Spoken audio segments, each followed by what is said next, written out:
जय हिंद साथियों, आपके सामने भारत के सबसे बेस्ट टेनिस खिलाड़ी रोहन बोपन्ना जी हैं और उनके साथ ऑस्ट्रेलिया के बेस्ट खिलाड़ी मैट एडवर्डजन जी हैं। मैट एडवर्डजन जी हैं जिन्होंने हाल ही में टेनिस खिलाड़ी के रूप में एटीपी मास्टर अवार्ड जीता है। एटीपी मास्टर अवार्ड जीता है जो कि आपके लिए बहुत इम्पोर्टेंट रहने वाला है। इनके बारे में थोड़ा हम गहराई से जानते हैं कि क्यों ये करंट में हैं और इनका क्या बढ़िया से योगदान रहा है। तो आपको दिख रहा है कि इन्होंने खिताब जीता है, मुस्कुराते हुए आपके सामने नजर आ रहे हैं। क्लियर, आगे बढ़ते हैं। भारत के दिग्गज टेनिस खिलाड़ी रोहन बोपन्ना एटीपी मास्टर 1000 का टाइटल जीतने वाले दुनिया के सबसे उम्रदराज खिलाड़ी बन गए हैं। उन्होंने यह उपलब्धि इंडियन वेल्स मास्टर में मेंस डबल का खिताब जीतने के बाद हासिल की। अगले पैराग्राफ से हम समझेंगे। 43 वर्षीय बोपन्ना ने, कितने वर्ष के हैं जी? 43 वर्ष के, इसलिए इन्हें एजेड कहा गया है, उम्रदराज कहा गया है खिलाड़ी के रूप में। 43 वर्षीय बोपन्ना ने अपने ऑस्ट्रेलियाई जोड़ीदार मैट एडवन के साथ इंडियन वेल्स मास्टर के मेंस डबल मैच के फाइनल में नील स्कर्स्की और वेस्ली कूलहॉफ की जोड़ी को 6-3, 2-6, 10-8 से हराकर यह अनोखा रिकॉर्ड अपने नाम किया है। आई होप आपको ये बात क्लियर हो गई होगी कि रोहन बोपन्ना और ऑस्ट्रेलिया के खिलाड़ी मैट एबडेन आपको सामने दिख रहे हैं। इन्होंने एटीपी मास्टर अवार्ड जीता है 2023 का। और आपको याद रहे क्वेश्चन कैसे पूछे जा चुके हैं और आगे 100% पूछेगा रोहन बोपन्ना किस खेल से संबंधित हैं, तो आप फटाक से आंसर लगा देंगे टेनिस। और साथ ही साथ आपसे पूछेगा कि मैट एबडेन किस खेल से संबंधित हैं, तो आप लगा देंगे टेनिस से। मैट एडवन किस देश के खिलाड़ी हैं, मतलब टेनिस खिलाड़ी, तो आप लगाएंगे ऑस्ट्रेलिया के।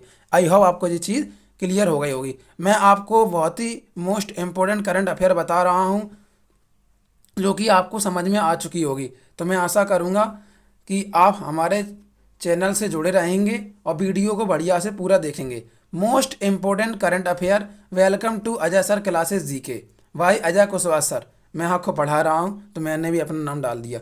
आगे बढ़ेंगे अगली इमेज की ओर, जो कि हम समझेंगे कि इमेज के माध्यम से करंट अफेयर को। नेक्स्ट देखिए, कितने बढ़िया खुशी के साथ जश्न मना रहे हैं और एक दूसरे से हाथ मिला रहे हैं। तो ये भारत के ओर से अच्छी बात है। अपन पढ़ रहे हैं कि ये न्यूजीलैंड के दो खिलाड़ी आपके सामने नज़र आ रहे हैं। इन्होंने क्या किया है, हाल ही में एक ही मैच के अंदर दोनों ने दोहरे शतक लगाए हैं। तो इस चीज़ को गहराई में जानने के लिए हम आगे बढ़ते हैं। जिन्होंने हमारे चैनल को अभी तक सब्सक्राइब नहीं किया है, प्लीज़ सब्सक्राइब कर लो। आपके लिए कितनी बेस्ट तरीके से मैं करंट अफेयर ला रहा हूँ। और साथ ही साथ चैनल को जल्दी से आप शेयर करें ज़्यादा से ज़्यादा लोगों में, और लाइक का बटन है उसको तो दबाई दो आप लोग। Thank you. आगे समझते हैं। श्रीलंका के साथ खेली गई टेस्ट सीरीज में न्यूजीलैंड के दो बल्लेबाजों ने इतिहास रचते हुए टेस्ट की एक पारी में दोहरा शतक बनाकर इतिहास रच दिया है। मतलब टेस्ट मैच की एक पारी में दोहरा शतक दोनों ने लगाए हैं। केन विलियमसन और आपके सामने दिख रहे हैं हेनरी निकलस। केन विलियम अभी दोबारा दिखा देंगे इमेज आपको, जिससे कि याद हो जाएगा। क्लियर, आगे बढ़ते हैं। तो इन्होंने क्या किया है, रिकॉर्ड बनाया है, इतिहास रच दिया है। श्रीलंका के खिलाफ वेलिंगटन में खेले गए दूसरे टेस्ट की पहली पारी में केन विलियमसन और हेनरी निकल्स शानदार खेल दिखाते हुए दोहरा शतक जड़ दिया। केन विलियमसन ने 215 रन और हेनरी निकलस ने 200 रन नाबाद शानदार पारी खेली। तो आपको क्लियर हो गया होगा, केन विलियमसन अपने बाईं ओर थे और हेनरी निकल्स दाईं ओर थे। केन विलियमसन ने 215 रन बनाए और हेनरी निकल्स ने 200 रन बनाए। एक बार आपको इमेज दिखा देते हैं कौन कौन से किधर की साइड है। तो यहाँ पर आपको दिख रहे हैं हेलमेट लगा के केन विलियमसन, और निकल जो आपको दिख रहा है ना राइट हैंड में, वो आपको नज़र आ रहे हैं। इनका नाम है हेनरी निकल्स। क्लियर होगा, आगे बढ़ते हैं, इस पॉइंट को समझेंगे। और दोहरा शतक लगाने वाली 18वीं जोड़ी बन गई है ये इतिहास में। तो आपको ये क्लियर हो गया होगा। लेकिन आपको याद रहे टेस्ट क्रिकेट के इतिहास में दोहरा शतक लगाने वाली पहली जोड़ी कौन थी, तो मैं अभी आपको अंडरलाइन करके बता देता हूं, तो ध्यान से देखना। तो पहली जोड़ी जो थी WH पॉन्सफोर्ड WH पॉन्सफोर्ड 266 रन बनाए थे और GD ब्रैडमैन इन्होंने 244 रन बनाए थे। और यह रिकॉर्ड ऑस्ट्रेलिया की ओर से 5 बार, यहाँ पर देखेंगे 5 बार, और पाकिस्तान श्रीलंका की ओर से 4 बार बनाया जा चुका है। अब यहाँ पर आप देखेंगे कि न्यूजीलैंड की टीम ने भी बनाया है श्रीलंका के खिलाफ। पहला किसका था? ऑस्ट्रेलिया का WH पॉन्सफोर्ड और DG ब्रैडमैन इनका था। इसके अलावा पाकिस्तान और श्रीलंका की ओर से 4-4। लक्ष्मण गंभीर कर चुके हैं यह कारनामा, मतलब भारत के BVS लक्ष्मण और गौतम गंभीर यह कारनामा कर चुके हैं। आई होप आपको ये बात क्लियर हो गई होगी। नेक्स्ट करंट अफेयर की ओर बढ़ेंगे और इस चीज़ को समझेंगे अच्छे से। आपके सामने स्विट्जरलैंड की एक बैंक आ गई है, जो कि यहाँ पर लिखा हुआ दिख रहा है आपको, क्रेडिट स्विस। क्रेडिट स्विस हाल ही में जो वित्तीय संकट से जूझ रही है, इस चीज़ के बारे में हम पढ़ेंगे करंट अफेयर विस्तार में, थोड़ा समझेंगे। यहाँ पर वित्तीय संकट से जूझ रही स्विस बैंक क्रेडिट स्विस को UBS ग्रुप AG ने ऑल स्टॉक डील के अंतर्गत 3 बिलियन फ्रैंक में खरीद लिया है। कौन सी बैंक थी ये? Credit Suisse. किसने खरीद लिया? UBS ग्रुप AG ने खरीद लिया है, 3 बिलियन फ्रैंक में खरीद लिया। साथ ही इस बड़ी डील को सफल बनाने के लिए स्विट्जरलैंड की सरकार ने शेयर होल्डर वोट को बाईपास करने के लिए कानून में बदलाव की योजना बनाई। तो आई होप आपको ये क्लियर हो गया होगा। क्रेडिट स्विस जो अभी आपको बैंक दिखाई थी, स्विट्जरलैंड का दूसरा सबसे बड़ा बैंक था, जिसे उसके ही सबसे बड़े प्रतिद्वंदी UBS ग्रुप AG ने खरीद लिया है। UBS ग्रुप जी स्विट्जरलैंड की सबसे बड़ी बैंकिंग फर्म है। इस डील के लिए USB ग्रुप ने 3 अरब फ्रैंक का भुगतान किया है। आई होप आपको ये क्लियर समझ में आ गया होगा। आगे की ओर बढ़ते हैं। अगला करंट अफेयर का पॉइंट रहेगा, इमेज के माध्यम से बढ़िया समझेंगे। International day of happiness. International day of happiness मतलब विश्व खुशहाली दिवस हम कब मनाते हैं? मतलब विश्व प्रसन्नता दिवस, वर्ल्ड हैप्पीनेस डे हम कब मनाते हैं? तो हम हर साल 20 मार्च को मनाते हैं। संयुक्त राष्ट्र ने 12 जुलाई 2012 को लिया था संकल्प कि हम मनाएंगे, लेकिन घोषणा कब की? संयुक्त राष्ट्र ने 20 मार्च 2013 को घोषणा की। हर साल जारी होती है हैप्पीनेस रैंकिंग। तो हम देखते हैं हैप्पीनेस रैंकिंग में कौन सा देश बढ़िया से खुशहाल है और भारत की स्थिति क्या है, कितने खुश रहते हैं यहाँ के युवा और साथ ही साथ सारे लोग।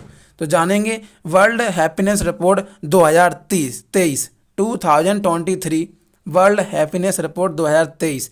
हाल ही में वर्ल्ड जो हैप्पीनेस रिपोर्ट जारी हुई है, इसमें सबसे आगे कौन सा देश रहा है? तो वो फिनलैंड रहा है। इसके बारे में जान लेते हैं। हाल ही में वर्ल्ड हैप्पीनेस रिपोर्ट जारी हुई है, जिसमें दुनिया के देशों को विभिन्न मानकों के आधार पर रैंकिंग दी गई है। फिनलैंड एक बार फिर दुनिया के सबसे खुशहाल देशों में से उभर कर आया है। UN मतलब संयुक्त राष्ट्र सस्टेनेबल डेवलपमेंट सॉल्यूशंस नेटवर्क द्वारा प्रकाशित द वर्ल्ड हैप्पीनेस रिपोर्ट 2023 में फिनलैंड लगातार 6वें साल टॉप पर रहा है, मतलब कंटिन्यू 6 ईयर टॉप स्टेज। तो आप समझ गए होंगे कि 6वीं बार आया है और इस साल भी पहले नंबर पर आया है। फिनलैंड की राजधानी आप कमेंट बॉक्स में बताएंगे क्या है। 20 मार्च को मनाए गए इंटरनेशनल डे ऑफ हैप्पीनेस पर यह रिपोर्ट जारी की गई, जिसमें वैश्विक खुशहाली के मानक के आधार पर सर्वेक्षण डेटा को रैंक किया गया है, तो सेलिब्रेट किया गया था। According to the 2023 world happiness report the top 5 happiness countries are, आपको दिख रहे हैं यहाँ पर। फर्स्ट है Finland, second Denmark, third Iceland, 4 Israel, 5 New Zealand. तो आपको क्लियर होंगे कि 5 टॉप कौन कौन से देश हैं? Finland, Denmark, Iceland, Israel, New Zealand. अब हम देखेंगे कि अपना भारत क्या स्थिति दिखा रहा है। तो भारत की स्थिति क्या रही है, इस चीज़ को भी आप समझें। क्या है भारत की स्थिति? वर्ल्ड हैप्पीनेस रिपोर्ट 2023 के तहत 3 साल के औसत मतलब 2020-2022 के आधार पर हैप्पीनेस रैंकिंग में भारत 126वें स्थान पर रहा है। भारत की यह रैंक 2022 के जीवन मूल्यांकन पर आधारित है। इसमें भारत का औसतन जीवन मूल्यांकन 4.036 है। आपको ध्यान रखना है 4.036 है। आपको ये बहुत अच्छे से याद रखना है, क्योंकि यहाँ से क्वेश्चन पूछता ही पूछता है कि भारत की यहाँ पर जीवन मूल्यांकन का औसतन स्कोर क्या है। तो आपको ये याद रखना है बहुत अच्छे से स्कोर, क्योंकि गहराई में ऐसे ही अब क्वेश्चन पूछता है। तो आई होप आपको समझ में आ गया होगा कि खुशहाली में भारत 126वें स्थान पर है। अच्छे से क्लियर हो गया होगा आपको। यहाँ पर देखिए 126वां स्थान भारत का। अब हम देखेंगे थोड़े से भारत के पड़ोसी देशों के बारे में। तो नल्ला पाकिस्तान 108वें नंबर पर है। कितने नंबर पर? 108वें नंबर पर, मतलब ये हमसे आगे है। श्रीलंका 112 नंबर पर है। बांग्लादेश 118 नंबर पर है। नेपाल की सबसे अच्छी स्थिति है इस लिस्ट में। अपने पड़ोसी देशों की बात करें भारत के, तो 78वें स्थान पर है। चीन भी 64 स्थान पर है। टॉप रैंकिंग में 10 देश कौन कौन से हैं? 3 साल का एवरेज निकाला गया है हैप्पीनेस रैंकिंग का। तो सबसे पहले आपको बता ही दिया था फिनलैंड है, दूसरे पे डेनमार्क है, तीसरे पे आइसलैंड है। क्लियर हुआ? इस चीज़ को आप समझ रहे होंगे। लेकिन आपको याद रहे कि हाल ही में आप समझ रहे होंगे कि यूक्रेन और रूस में भी युद्ध चल रहा है, तो इनकी भी रैंकिंग आपको जानना बहुत ज़रूरी है। तो आपको पता होना चाहिए यूक्रेन की वर्ल्ड हैप्पीनेस रैंक रिपोर्ट के अनुसार कितनी रैंक है? तो 92। तो यूक्रेन की 92 और रूस की 70 मतलब 70। यूक्रेन की 92 और रूस की 70। क्लियर? आगे हम बात करते हैं कि सबसे निचले पायदान पर कौन से देश रहे हैं। तो सबसे निचले पर 128 पे जाम्बिया। क्लियर? आगे बढ़ते हैं। अब हम पढ़ेंगे वन लाइनर फैक्ट। जैसे कि आपको स्क्रीन पर दिख रहा है, मैंने इसको थोड़ा सा अच्छा बनाने का प्रयास किया, तो आपको इमेज दिख रही होगी वन लाइनर फैक्ट्स। अब हम वन लाइनर फैक्ट्स पढ़ेंगे अच्छे से, तो आप ध्यान से सुनना और आगे बढ़ना। हाल ही में जारी वर्ल्ड हैप्पीनेस रिपोर्ट 2023 में भारत की रैंक क्या है? तो वर्ल्ड हैप्पीनेस रिपोर्ट में अभी आपको पढ़ाया था, भारत की रैंक जो है 126वीं रैंक है। क्लियर? नेक्स्ट पॉइंट, नेपाल के तीसरे उपराष्ट्रपति के रूप में किसने शपथ ली है? तो राम सहाय प्रसाद यादव ने यहाँ पर शपथ ली है। नेक्स्ट पॉइंट, भारत की कौन सी स्पोर्ट फ्रेंचाइज ने मेजर लीग क्रिकेट MLC में न्यूयॉर्क फ्रेंचाइज को खरीदा है? तो मुंबई इंडियंस स्पोर्ट फ्रेंचाइज ने मेजर लीग क्रिकेट में न्यूयॉर्क फ्रेंचाइज को खरीदा है। नेक्स्ट पॉइंट, वित्तीय संकट से जूझ रही स्विस बैंक क्रेडिट स्विस को किस बैंक ने अधिग्रहण किया है? तो UBS ग्रुप। नेक्स्ट पॉइंट, किसने इंडियन वेल्स मास्टर का सिंगल टाइटल जीत लिया है? किसने इंडियन वेल्स मास्टर का सिंगल टाइटल जीत लिया है? कार्लोस अल्कराज ने जीत लिया है। हाल ही में BPCL के चेयरमैन एवं प्रबंध निदेशक के रूप में किसे अपॉइंट किया गया है? BPCL के चेयरमैन और प्रबंध निदेशक G कृष्ण कुमार को अपॉइंट किया गया है। Bipin the man behind the uniform पुस्तक के लेखक कौन है? तो रचना बिस्वत रावत। वेरी वेरी इंपॉर्टेंट, 100% आएगा। बिपिन रावत जी के ऊपर लिखी हुई पुस्तक है Bipin the man behind the uniform.